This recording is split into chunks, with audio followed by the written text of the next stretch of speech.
ரொம்ப நாளாவே பாத்தீங்கன்னா மாதவிடாய் பிரச்சனை இருக்கு. ஒரு 2 வருஷம் அளவுல இருக்கு. சரிங்க. மாதவிடாய் வந்து மாசம் மாசம் எனக்கு கரெக்டா வராது. ஒரு 2 மாசத்துக்கு ஒரு வாட்டி, 3 மாசத்துக்கு ஒரு வாட்டி தான் வரும். சரிங்க. அப்படி வந்தாலுமே ப்ளீடிங்கே இருக்காது. ஒரு நாள் மட்டும் தான் ப்ளீட் ஆகும். சரி. அதுக்கப்புறம் நார்மலாவே அதுவே ஸ்டாப் ஆயிடும். டாக்டர் போய் பார்த்ததுக்கு உங்களுக்கு நீர் கட்டி இருக்கு, நிறைய நீர் கட்டி இருக்கு அப்படின்ற மாதிரி சொல்லியிருக்காங்க. சரிங்கம்மா. அதுக்கு மாத்திரை மட்டும் தான் கொடுத்திருக்காங்க. மாத்திரை ரெகுலரா ஒரு மாசத்துக்கான மாத்திரைன்ற மாதிரி 3 மாசத்துக்கு எடுக்க சொல்லியிருக்காங்க. சரி. ரெகுலரா எடுக்க சொல்லியிருக்காங்க. அது போட்டுமே எனக்கு மாத்திரை அந்த எடுத்துக்கிற நேரம் மட்டும் தான் ப்ளீட் ஆகுது. மாத்திரை எடுத்துக்கலாம் திரும்ப அதே மாதிரி பழைய பிரச்சனையை தான் காமிக்குது உடம்புல. சரிம்மா, நான் சொல்றதை கவனிங்க. இதை குணப்படுத்திடலாம், கவலைப்படாதீங்க. நம்ம ஒரு விஷயம் மட்டும் தெரிஞ்சுக்கணும். எந்த ஒரு பிரச்சனையா இருந்தா கூட நம்ம என்ன மாதிரியான மருந்துகள் எடுத்துக்கிறோம்னு பார்த்தீங்கன்னா, அந்த நோயான அறிகுறிகளுக்கு மட்டுமே மருந்துகள் எடுத்துக்கிறோங்கிறத தெரிஞ்சுக்கணும். இப்போ மாதவிடாய் ஏற்படலை அப்படின்னா மாத்திரையை போட்டு நம்ம மாதவிடாய் ஏற்படுத்துறோமே தவிர, இயற்கையாக நடக்க வேண்டிய விஷயத்த நம்ம செயற்கையாக மாத்திரை போட்டு நம்ம வரவழைக்கிறோம். அது தப்பான ஒரு விஷயம் அப்படிங்கிறது தெரியாமலே நம்ம எடுத்துக்கிட்டு இருப்போம். இயற்கையாகவே ஹார்மோன்ஸ் எல்லாமே சுரக்கக்கூடிய ஒரு சீரான ஒரு உணவு முறைகளும் சீரான ஒரு உடல் உழைப்பும் கொடுத்தோம் அப்படின்னாலே ஹார்மோன்ஸ் எல்லாம் கரெக்டாக வந்து ரெகுலரைஸ் ஆகிடும். ஸோ அப்படி இல்லாமல் ஹார்மோன் டேப்லெட்ஸ் மாதிரி எடுத்து மென்சஸ் வரவழைச்சோம் அப்படின்னா கண்டிப்பாக உங்களுக்கு மேலும் மேலும் ஒரு சில சைடு எஃபெக்ட்ஸ் வருவதற்கு வாய்ப்புகள் அதிகமாக இருக்குது.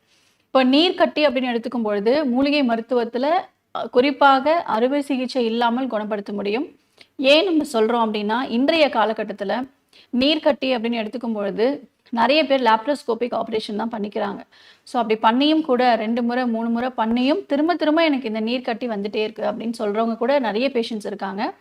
ஸோ இதற்கு எளிய மூலிகை மருத்துவத்திலே சரி பண்ணிக்கலாம்.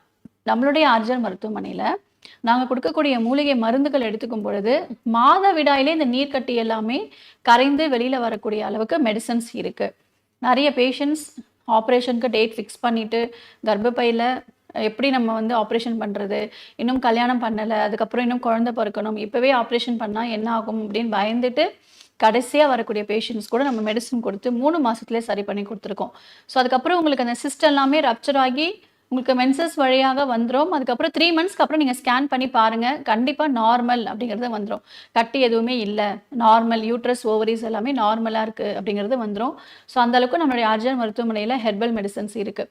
ஸோ நம்மளுடைய மருத்துவமனை நீங்கள் நேரில் போய் பாருங்கள், கண்டிப்பாக இதற்கு குணப்படுத்திடலாம். தமிழ்நாடு, ஆந்திரா, தெலுங்கானா, கர்நாடகா, புதுச்சேரி, மகாராஷ்டிரா என 6 மாநிலங்களில் 102க்கும் அதிகமான கிளைகள். தமிழ்நாட்டில் மொத்தம் 38 கிளைகள். RJR ஹெர்பல் ஹாஸ்பிட்டல் 5 தலைமுறைகளின் நம்பிக்கை, அடுத்த தலைமுறைக்கும் நம்பிக்கை.